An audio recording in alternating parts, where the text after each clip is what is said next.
Shalom,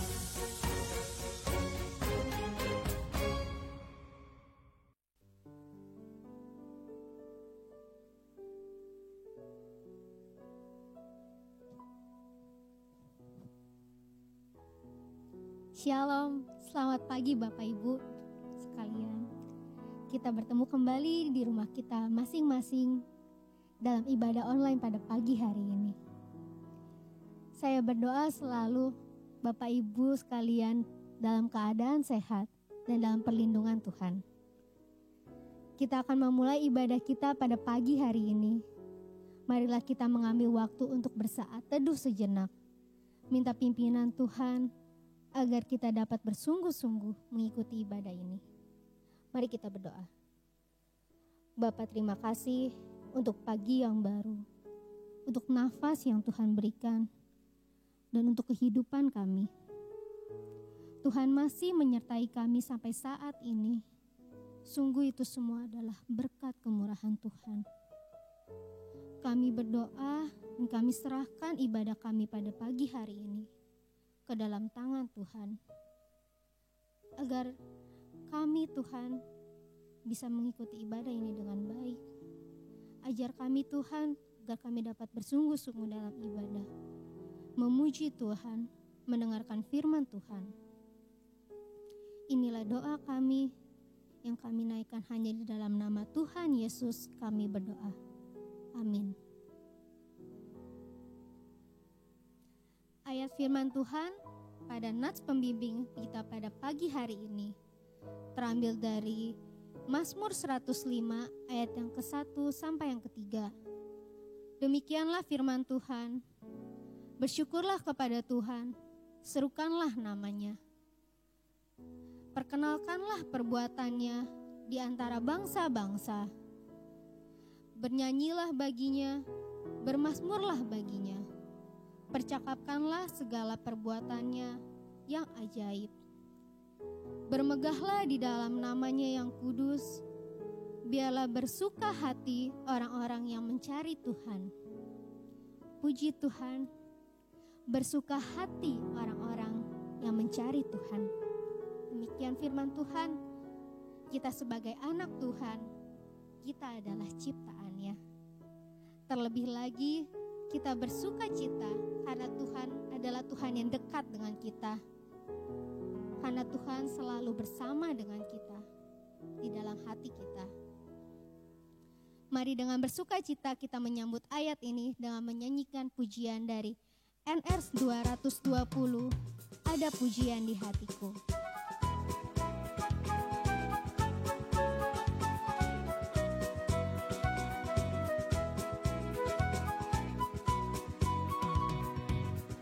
Pujian di hatiku, Yesus memberi sentosa, tak ada lagi ketakutan, karena Tuhan dekatku.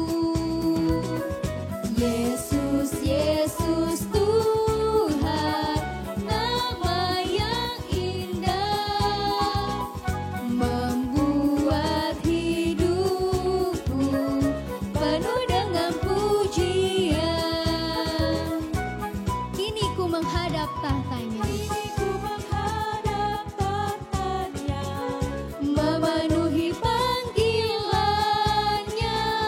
Ku pandang wajahnya cemerlang, ku nyanyikan pujian.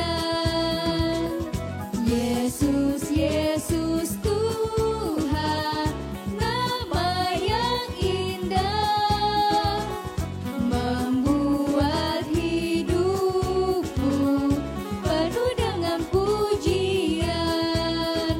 Yesus, Yesus Tuhan, nama yang indah, membuat hidupku penuh dengan pujian.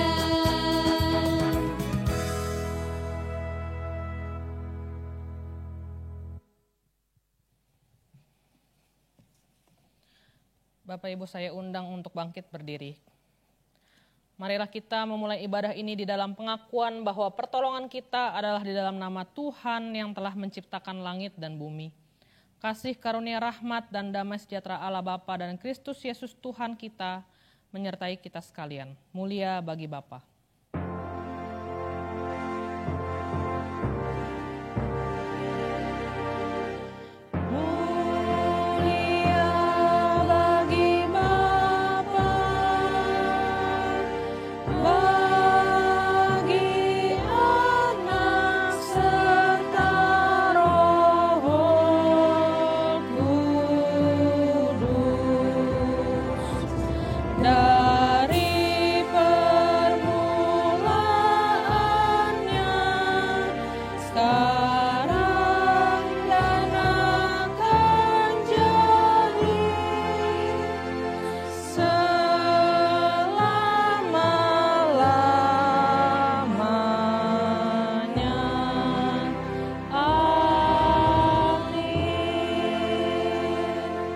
Bapak Ibu dipersilakan untuk duduk kembali.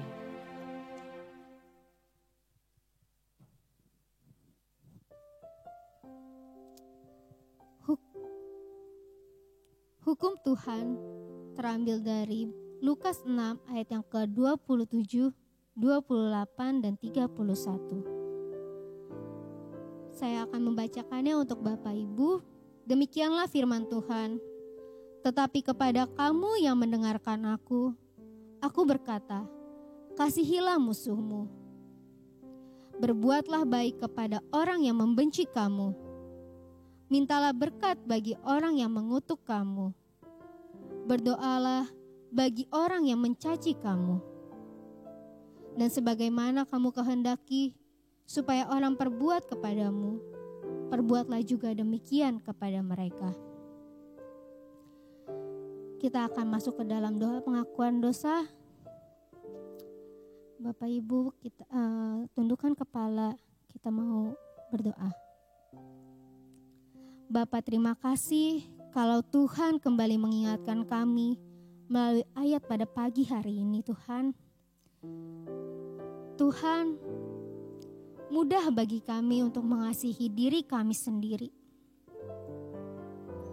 mementingkan kepentingan kami sendiri, atau mudah bagi kami, Tuhan, untuk mengatakan aku mengasihimu kepada orang yang mencintai kami dan yang kami cintai, dan kepada orang-orang yang baik kepada kami. Namun ketika kita dihadapkan kepada orang-orang yang membenci kita, orang-orang yang mencaci kita, orang-orang yang membenci, gak mudah, Tuhan. Tidak mudah untuk kami mengatakan aku mengasihimu.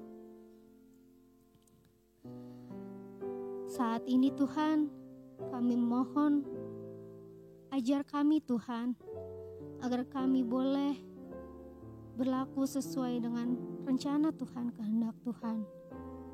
Bahwa Tuhan terlebih dahulu mau mengampuni dosa kesalahan kami. Ajar kami boleh Tuhan untuk mengampuni mereka yang bersalah kepada kami. Kami serahkan hidup kami sepenuhnya ke dalam tangan Tuhan, dalam pimpinan Tuhan. Di dalam nama Tuhan Yesus kami berdoa. Amin. Setelah mengakui dosa kesalahan kita, Tuhan juga memberikan berita anugerahnya di dalam Lukas 5 ayat yang ke-20 dan ke-24. Demikianlah firman Tuhan, ketika Yesus melihat iman mereka, berkatalah ia, "Hai saudara, dosamu sudah diampuni." Tetapi supaya kamu tahu bahwa di dunia ini anak manusia berusaha mengampuni dosa, berkatalah ia kepada orang lumpuh itu, "Kepadamu kukatakan, bangunlah, angkatlah tempat tidurmu, dan pulanglah ke rumahmu."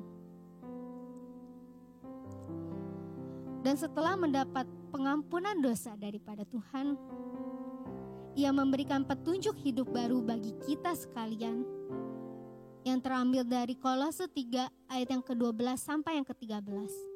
Mari Bapak Ibu kita bacakan secara bersama-sama. Kolose 3 ayat yang ke-12 sampai yang ke-13. Karena itu sebagai orang-orang pilihan Allah yang dikuduskan dan dikasihinya, kenakanlah belas kasihan, kemurahan, kerendahan hati, keremah lembutan, dan kesabaran. Sabarlah kita seorang terhadap yang lain, dan ampunilah seorang akan yang lain, apabila yang seorang menaruh dendam terhadap yang lain. Sama seperti Tuhan telah mengampuni kita perbuat jugalah demikian. Amin.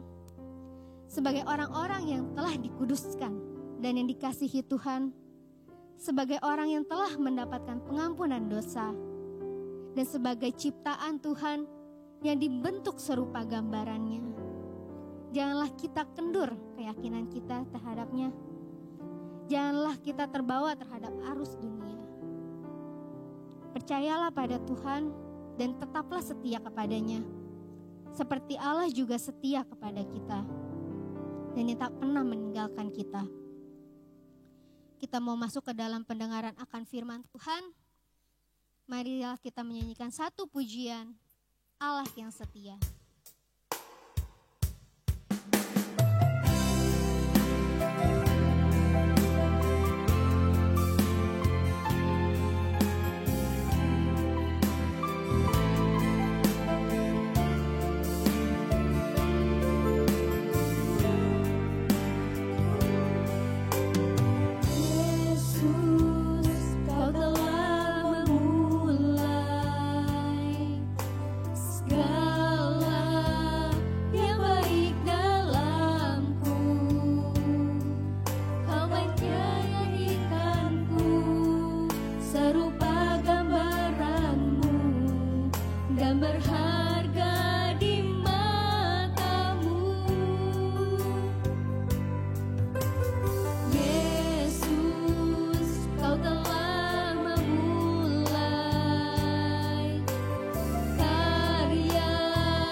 Ya Bapak Ibu yang dikasihi Tuhan, mari bersama-sama sebelum kita memulai perenungan firman Tuhan, saya ajak untuk kita bersatu di dalam doa.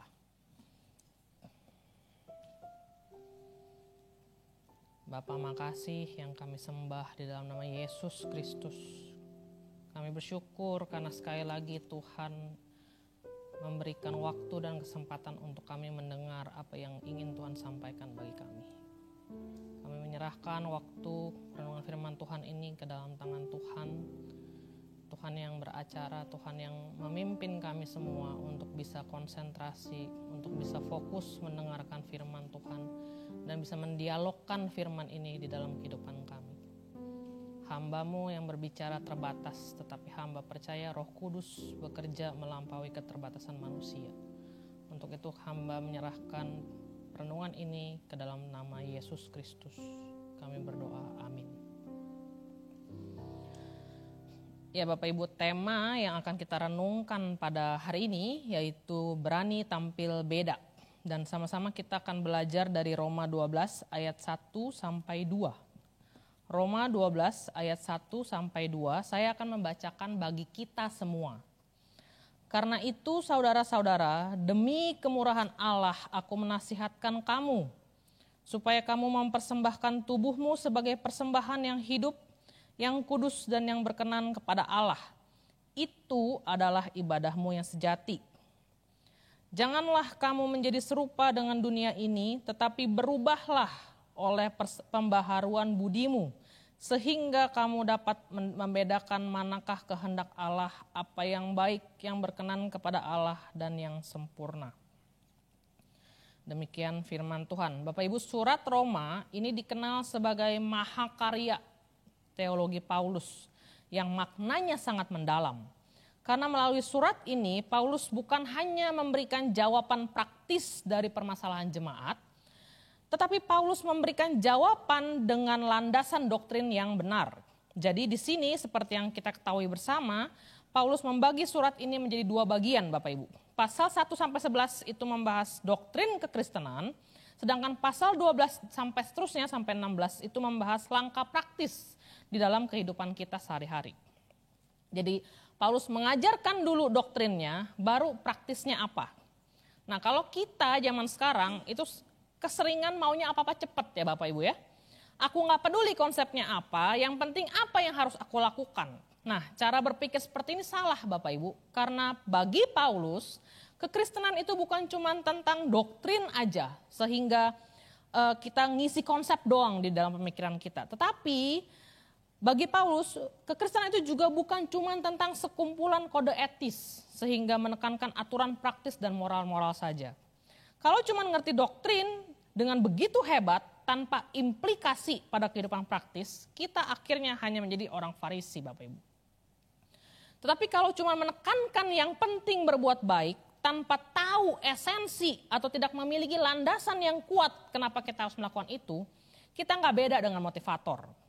Nah kekristenan itu harus punya dua-duanya nih Bapak Ibu. Jadi kekristenan itu adalah sesuatu yang kita percayai tapi pada saat yang sama kita hidupi. Jadi harus ada dua-duanya. Nah bagian pertama pasal 1 sampai 11 adalah penjelasan pengajaran kekristenan bahwa semua manusia berdosa. Tetapi manusia dibenarkan oleh iman. Keselamatan adalah anugerah. Keselamatan bukan hanya untuk bangsa Israel tetapi juga diberikan bagi semua bangsa yang mengaku Yesus Kristus adalah Tuhan dan Juru Selamat. Dan sebagainya. Itu semua ada di dalam pasal 1 sampai 11. Semua pengajaran ini, pasal 1 sampai 11 ini, akhirnya ditutup oleh Paulus dengan doksologi atau puji-pujian kepada Allah. Ini saya pernah mention ketika saya khotbah di ground Bapak Ibu. Puji-pujian kepada Allah atau doksologi ini dicatat di dalam pasal 11 ayat 36. Sebab segala sesuatu adalah dari Dia dan oleh Dia dan kepada Dia. Bagi Dialah kemuliaan sampai selama-lamanya. Ini adalah pujian yang Paulus nyatakan karena kekagumannya kepada Allah yang dia bahas dari pasal 1 sampai 11 ini. Jadi sudah belajar tentang Allah, ia tutup dengan doksologi. Sama seperti kita ketika di dalam beribadah. Sudah memuji memuliakan Tuhan, sudah mendengar pesan Tuhan melalui khotbah, maka kita tutup ibadah kita dengan doksologi. Karena kemuliaan hanya bagi Tuhan. Tetapi Bapak Ibu, doksologi itu bukan cuma sebagai penutup.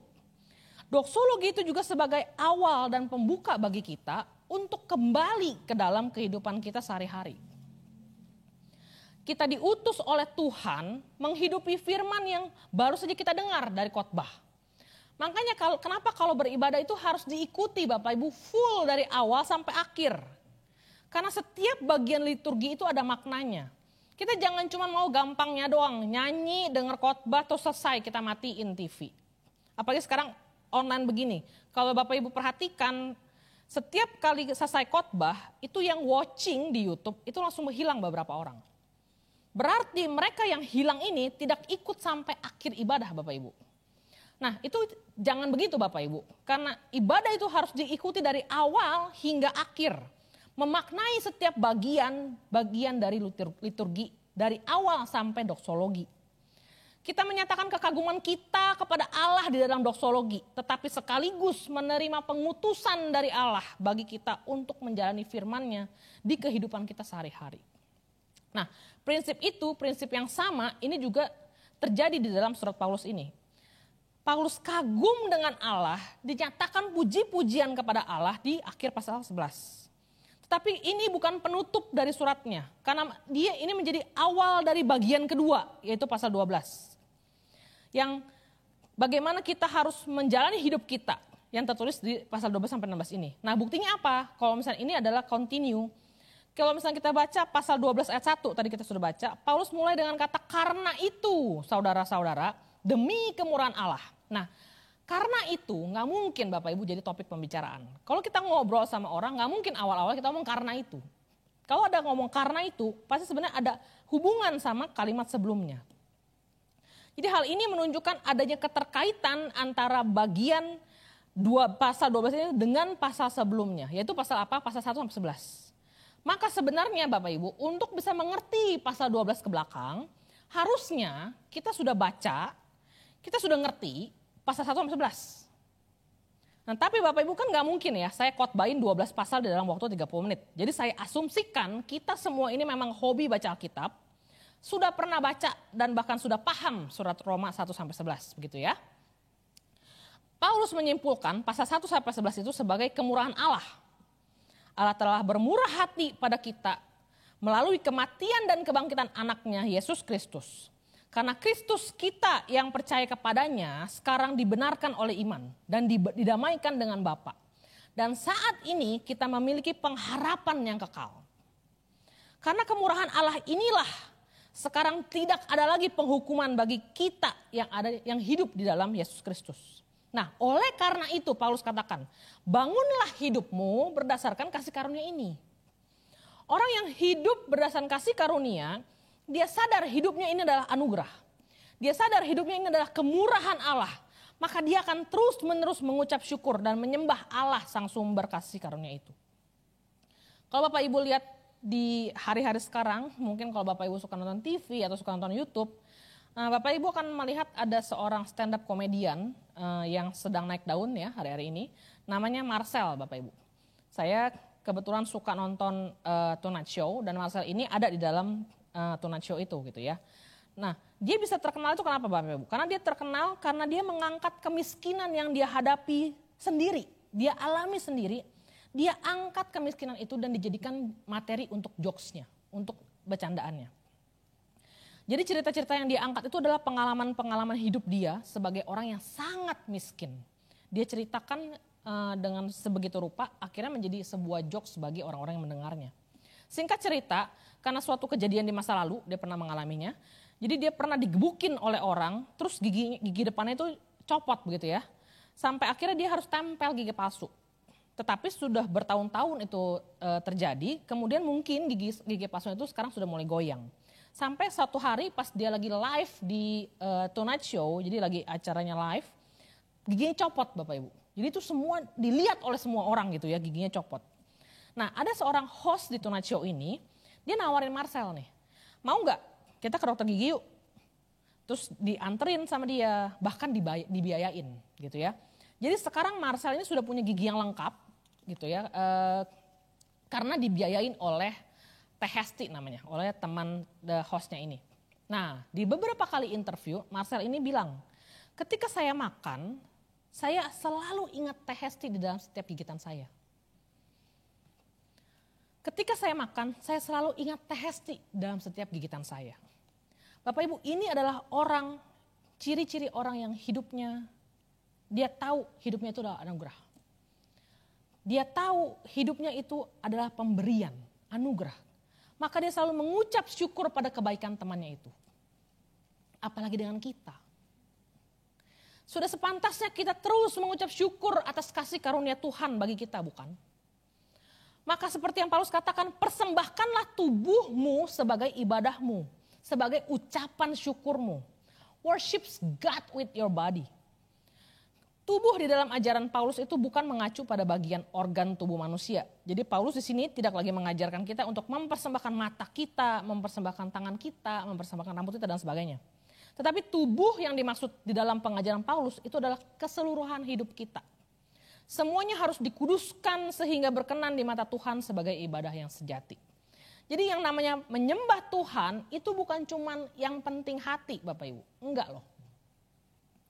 Paulus ngomong di ayat 1, persembahkan tubuhmu. Kemudian nanti kita lihat di ayat 2, Paulus katakan pembaharuan budi. Nah ini menunjukkan ketika menyembah Tuhan, gak cuman yang penting hati atau pikiran kita. Tetapi your body, your gesture, itu termasuk di dalamnya. Bapak Ibu saya ngerti ketika kita beribadah online, itu ada kecenderungan kita ikut ibadah itu lebih cenderung asal-asalan. Bangun tidur, rambut masih acak-acakan, belum siap, belum mandi segala macam, langsung buka YouTube. Kita gampang, tinggal pencet. Posisi kita mungkin bisa sambil tiduran, mungkin bisa main handphone, begitu sembarangan, begitu asal-asalan. Terus kita bilang, yang penting hati saya mau ibadah. Nggak bisa Bapak Ibu. Perilaku jasmani kita itu harus menunjukkan bahwa kita itu mau ibadah. Perilaku jasmani kita itu harus sinkron sama hati kita. Tubuh, hati, pikiran itu sinkron Bapak Ibu. Tuhan itu menginginkan bukti yang terlihat. Bukti yang dihidupkan bahwa hidup kita itu dibangun di atas anugerah Tuhan. Hidup kita bangun atas ucapan syukur karena Tuhan begitu baik sama kita. Kalau selama ibadah online ini kita sudah menjalani hampir 5 bulan.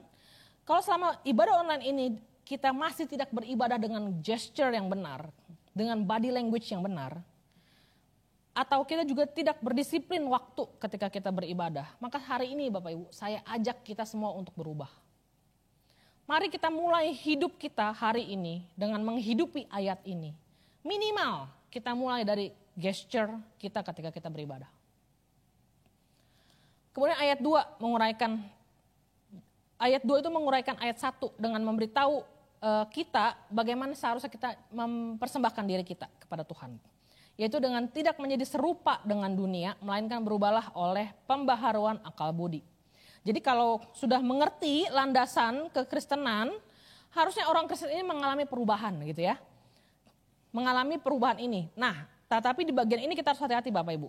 Berubah di sini tuh berubah yang seperti apa? Ini yang harus kita kritisi. Berubah atau transform yang Paulus maksudkan itu seperti apa maksudnya? Paulus itu bukan sekedar bicara yang dulunya suka main perempuan, sekarang jadi setia dengan pasangannya. Enggak, berubah bukan cuma sekedar itu. Berubah itu bukan sekedar yang dulunya tiap weekend pergi clubbing, sekarang tiap weekend nongkrong di gereja. Bukan, bukan sekedar itu. Kita bisa jadi orang yang paling saleh sedunia. Kita bisa menjadi orang yang tidak menyerupai dunia tanpa berubah Bapak Ibu. Tanpa berubah oleh pembaharuan budi, kita tetap bisa menjadi orang yang saleh. Nah ini makanya harus hati-hati. Jadi jangan sampai kita kejebak hanya pada perbuatan moral yang baik. Jangan sampai kita kejebak hanya pada perubahan aktivitas. Karena penjahat sekalipun itu bisa kok berubah. Yang tadinya dia mencuri, terus ketangkep, akhirnya digebukin sekampung. Lalu dia kapok, dia gak mau mencuri lagi. Dia berubah. Tetapi apakah berubah seperti ini yang dimaksud oleh Paulus? Nah Bapak Ibu kita perlu ingat bahwa Paulus itu tulis surat Roma gak serta-merta membahas hal praktis doang. Tetapi dia jelasin dulu ada landasan teologisnya nih kenapa kamu akhirnya melakukan ini.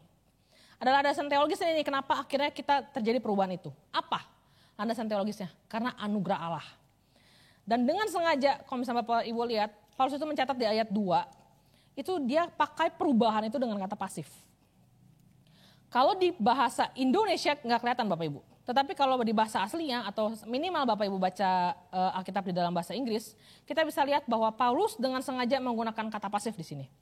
Jadi dia katakan bukan transform, bukan berubah, tetapi dia pakai be transform. atau diubahkan. Nah, hal ini mengingatkan kepada kita bahwa pertama, kita mampu untuk berubah karena ada kasih karunia dari Allah. Allah memberikan kasih karunia bagi kita terlebih dahulu. Jadi dari sini kita belajar sebenarnya nggak ada alasan bagi kita untuk bilang aku nggak bisa berubah. Nggak ada alasan bagi kita untuk bilang aku nggak bisa nih untuk nggak sama dengan dunia. Bisa Bapak Ibu. Karena kasih karunia Allah itu nggak pernah kurang bagi kita. Dan kedua, perubahan kita itu bukan karena kekuatan kita Bapak Ibu. Tetapi ada sebuah power yang memampukan kita untuk berubah. Power apa? Roh Kudus. Jadi kalau bicara diubahkan di dalam Roma, ini bukan hanya bicara perubahan yang terjadi di luar. Bukan cuman bicara tentang aktivitasnya yang berubah. Dari aktivitas-aktivitas duniawi terus sekarang kita berubah menjadi aktivitas rohani. Bukan itu. Ini termasuk perubahan tapi bukan itu dasarnya. Perubahan yang terjadi itu adalah perubahan internal. Perubahan dari dalam yang muncul keluar. Perubahan yang terjadi oleh Roh Kudus bukan karena kekuatan kita sendiri. Lalu bentuk perubahannya itu apa? Tindakan yang muncul keluar itu adalah buah roh. Jadi diubahkan dulu oleh Roh Kudus, maka outputnya adalah buah roh. Nah, saya perlu ingatkan hal ini kepada kita semua Bapak Ibu mengenai buah roh. Jadi kalau Bapak Ibu baca Galatia, Bapak Ibu akan menemukan buah roh di situ. Kita perlu paham bahwa buah roh itu sifatnya tunggal, singular, bukan jamak. Jadi buahnya satu, tapi ada 9 rasa. Kalau kita mau menggambarkan seperti buah ya. Jadi bukan ada 9 buah, tapi sebuahnya satu, tapi di dalamnya itu ada 9 rasa. Maka tidak tepat kalau kita sebutnya itu buah-buah roh. Itu salah Bapak Ibu. Yang benar itu adalah buah roh. Nah, kenapa kita penting memahami hal ini? Karena kalau buah roh itu banyak, maka kita bisa bilang, oh ya udah, aku cukup punya kasih, sukacita, dan damai sejahtera. Tapi aku nggak perlu punya kesabaran, kemurahan, nggak apa-apa. Yang penting aku sudah punya 3 buah roh. Nah, ini nggak bisa Bapak Ibu, ini salah. Karena buah roh itu adalah tunggal, maka yang seharusnya kita miliki itu semua rasa. 9 itu kita harus punya. Dan satu kesatuan buah roh inilah yang harusnya muncul keluar dari dalam diri kita ketika kita sudah diubahkan oleh Roh Kudus. Jadi orang yang dikuasai hidupnya oleh Roh Kudus, orang yang hidupnya dipenuhi oleh Roh Kudus, outputnya itu keluar buah roh, 9 rasa. Tentu saya tidak merupakan proses pertumbuhan kita Bapak Ibu, di mana mungkin hari ini yang keluar dari kita tuh baru 5 nih mungkin ya. Tetapi tidak berarti kita cuma punya 5 gitu. Nggak berarti kita nggak bisa punya 9, enggak. Ini kita masih dalam proses menuju sampai ke sana. Sampai nanti semakin hari kita diproses terus menerus sampai kita bisa mengeluarkan 9 rasa itu dengan utuh. Nah Bapak Ibu, inilah landasan yang mendasari kita berubah. Jadi kalau bicara tentang berani tampil beda, pertama kita harus lihat dulu nih. Berani tampil beda seperti apa gitu. Berani tampil beda itu berani tampil beda untuk nyentrik. Berani tampil beda untuk bodoh amat apa kata orang. Kan gak bisa kayak gitu kan Bapak Ibu. Hari ini banyak gak orang yang berani tampil beda? Banyak banget. Tetapi dasarnya suka-suka dia.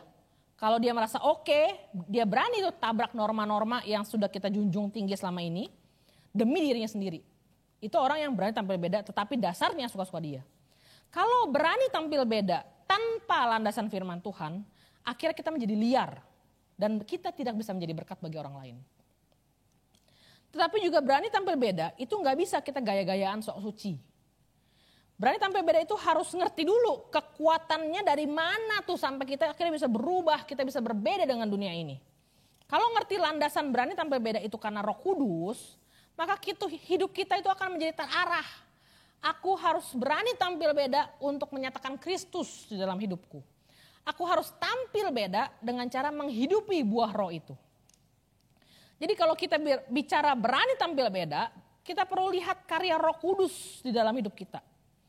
Cara kerja Roh Kudus seperti apa Bapak Ibu? Cara kerja Roh Kudus itu ada 2 tahap. Pertama, Roh Kudus bekerja dari luar ke dalam. Maksudnya gimana? Roh Kudus bekerja untuk menyatakan kebenaran kepada kita dan menginsyafkan kita. Ia memimpin kita untuk bisa mendengar kebenaran firman Tuhan. Ia melembutkan hati kita supaya kita bisa menerima kebenaran itu dan kita mau diubahkan oleh firman Tuhan. Ia menegur kita ketika kita membuat salah. Ia membuat kita gelisah ketika kita melakukan hal yang tidak berkenan di hadapan Tuhan. sampai akhirnya nanti kita dipertobatkan. Nah, semua ini adalah karya Roh Kudus di atas kita, dari luar ke dalam. Dia mengoreksi apa yang di dalam. Yang tadinya kotor, hitam, busuk, dia bersihkan semuanya, dia sucikan semuanya. Yang tadinya buta dan keras hati, dicelikan dan dilembutkan. Itulah pekerjaan Roh Kudus. Tetapi Roh Kudus bukan hanya bekerja untuk mempertobatkan kita. Ia tidak hanya mengubah dari luar ke dalam Bapak Ibu, tetapi juga ia mengubah dari dalam keluar. Maksudnya apa? Maksudnya setelah kita dipertobatkan, setelah yang di dalam ini sudah dibenarkan, maka pertobatan ini harus muncul keluar. Buahnya itu harus keluar. Hidup kita ini kan harus berbuah Bapak Ibu. Sehingga kalau kita sudah tahu kebenaran, maka kita harus lakukan kebenaran itu. Kenapa perlu ada dua cara seperti ini Bapak Ibu? Kenapa Roh Kudus nggak kerjanya satu aja gitu ya?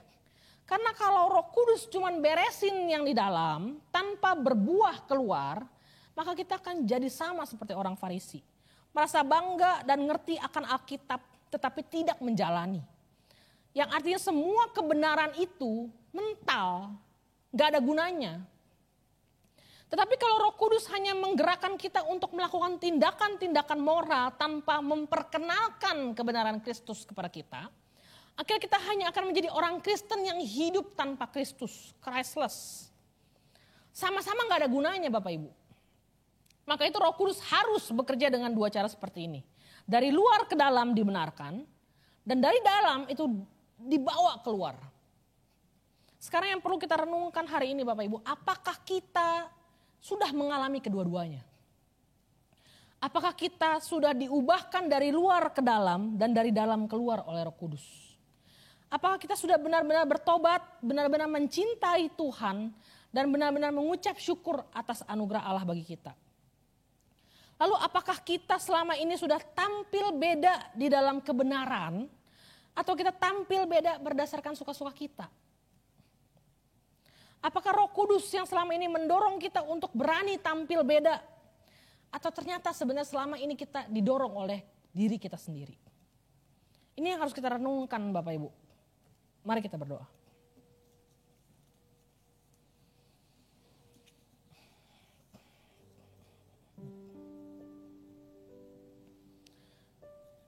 Kami bersyukur karena Allah Roh Kudus bekerja dengan dua cara atas kami.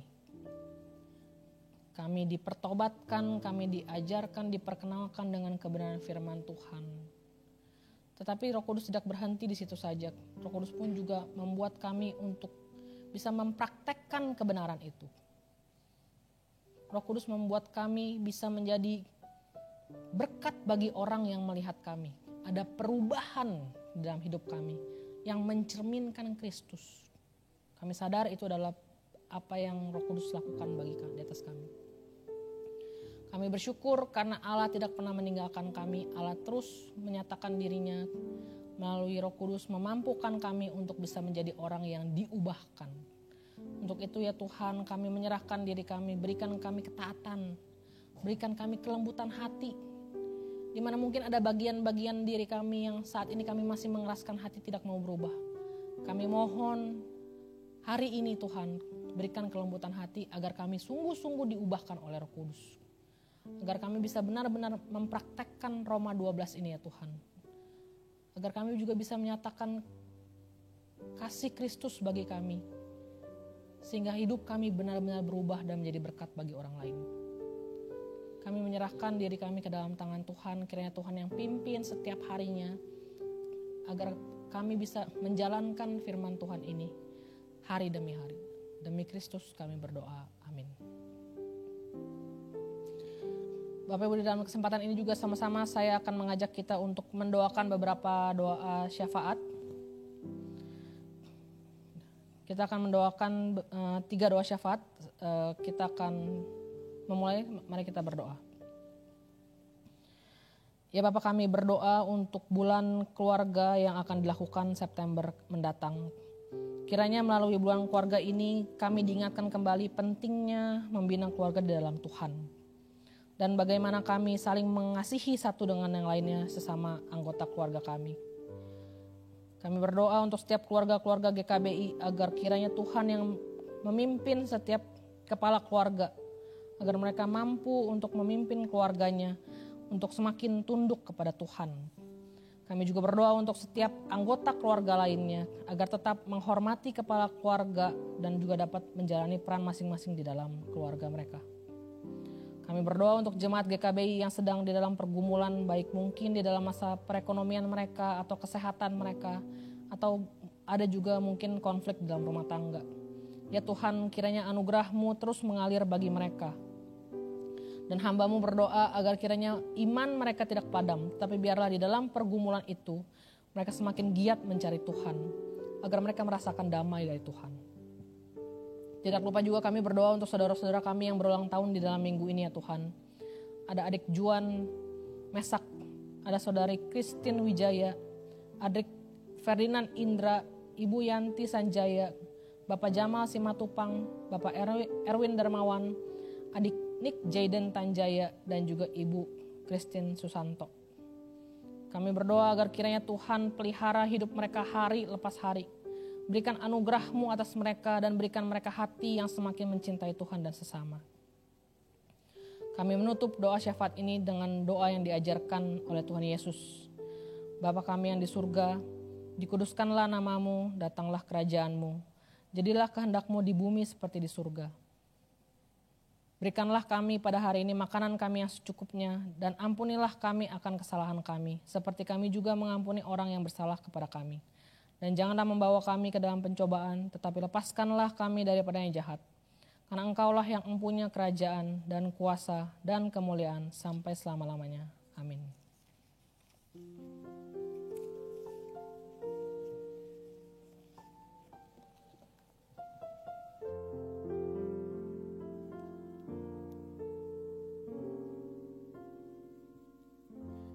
Bapak Ibu Saudara, saya undang untuk bangkit berdiri.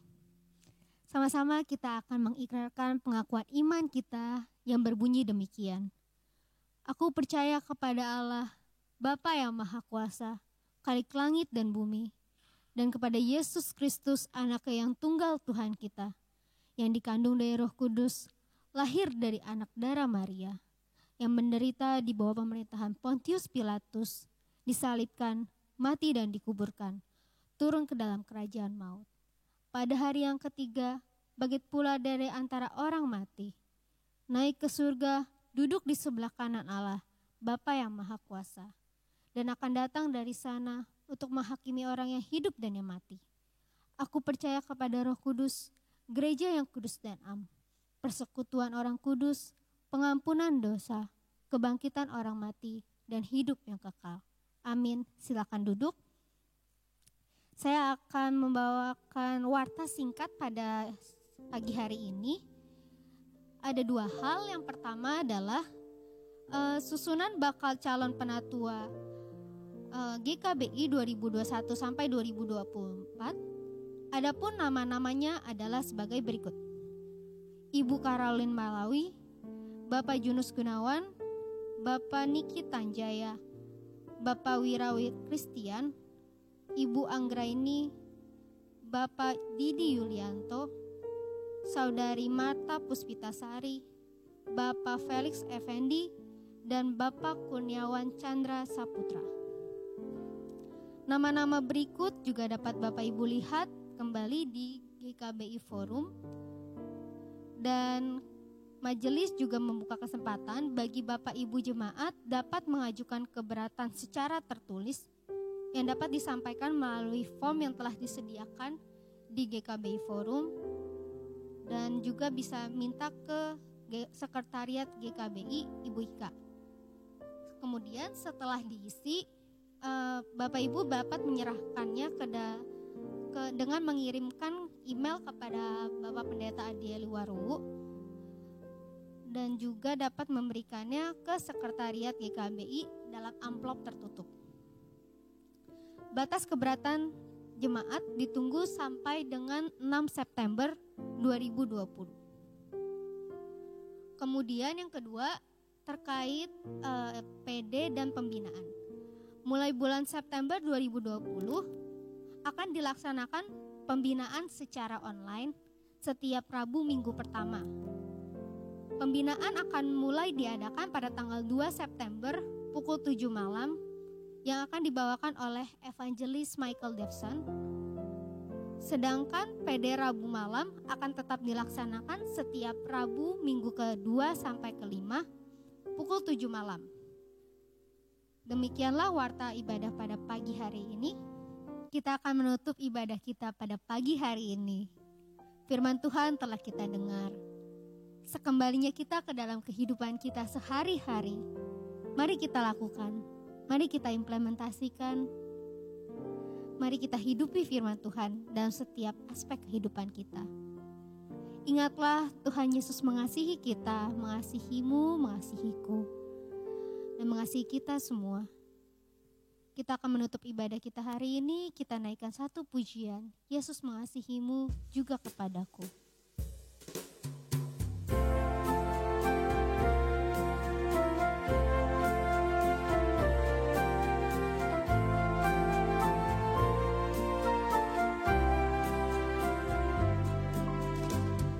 Yesus mengasihimu juga mengasihiku. Dia korbankan dirinya bagiku. Dia kasihimu juga padaku, pada kita semuanya. Bapak Ibu jemaat, saya undang untuk bangkit berdiri. Dia menuju Kalvari, Dia korbankan nyawanya, Dia memberikan pengharapan hidup. Dia kasihimu juga padaku, pada kita semuanya.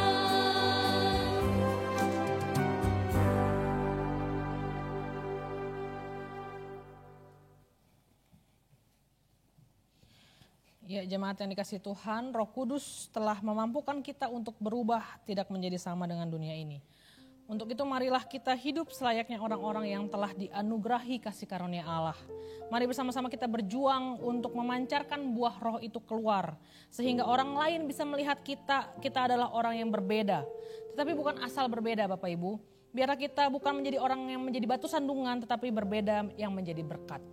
Dan terimalah berkat Tuhan. Tuhan memberkati kita dan melindungi kita. Tuhan menyinari kita dengan wajahnya dan memberi kita kasih karunia. Tuhan menghadapkan wajahnya kepada kita dan memberi kita damai sejahtera. Kepada Allah beri puji. Kepada Allah beri puji, serta kepada Al-Masih, Roh Kudus muliakan, berkuasa dan berkasihan. Amin.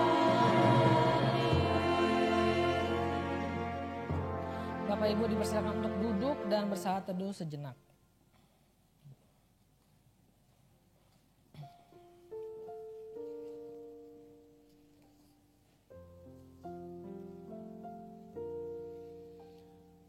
Amin. Nah Bapak Ibu yang dikasihi oleh Tuhan, ada 3 hal yang saya ingin sampaikan bagi kita semua. Pertama, minggu depan itu kita sudah mulai mengikuti ibadah bulan keluarga Bapak Ibu. Dan sama seperti bulan keluarga di tahun-tahun sebelumnya, maka di bulan September ini ibadah hanya akan diadakan 1 kali, yaitu pukul 9 pagi. Nah, jadikan kesempatan ini sebagai kesempatan di mana Bapak Ibu bisa beribadah bersama-sama dengan keluarga Bapak Ibu. Mungkin jika selama ini orang tua ibadahnya di jam yang pagi, anak-anak ibadahnya di jam yang siang, maka kali ini sama-sama orang tua dan anak-anak beribadah di jam 9 pagi Bapak Ibu.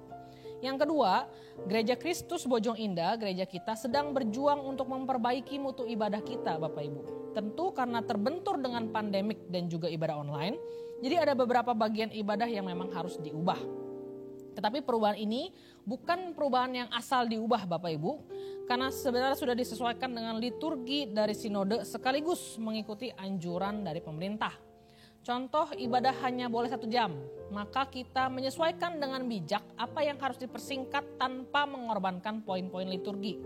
Jadi mungkin Bapak Ibu bertanya-tanya, kok sekarang pujiannya itu singkat ya? Ya karena memang diusahakan supaya kita bisa pas 1 jam, jadi ibadahnya itu pujiannya itu dikurangi. Maksudnya nyanyiannya tidak diulang gitu ya, pujiannya sebentar. Kok sekarang pakai lagu him ya? Ya karena memang kita mengikuti liturgi Sinode Gereja Kristus. Jadi memang ada perubahan sedikit demi untuk memperbaiki mutu ibadah kita Bapak Ibu.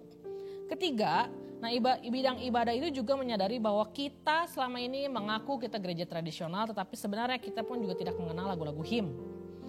Kalaupun pakai lagu-lagu him, ya lagunya itu lagi gitu, ngulang-ngulang aja lagunya. Sebenarnya di dalam nafiri rohani ada begitu banyak lagu-lagu him, tetapi nggak semuanya kita kuasai. Apalagi lagu-lagu him di luar nafiri rohani, kemungkinan besar kita asing, kita nggak kenal. Nah ini hal yang sangat disayangkan Bapak Ibu, karena sebenarnya banyak lagu-lagu him itu yang bagus-bagus gitu ya. Jadi kita dari sejak Agustus ini sudah dimulai, untuk setiap bulannya itu akan diadakan lagu tim song.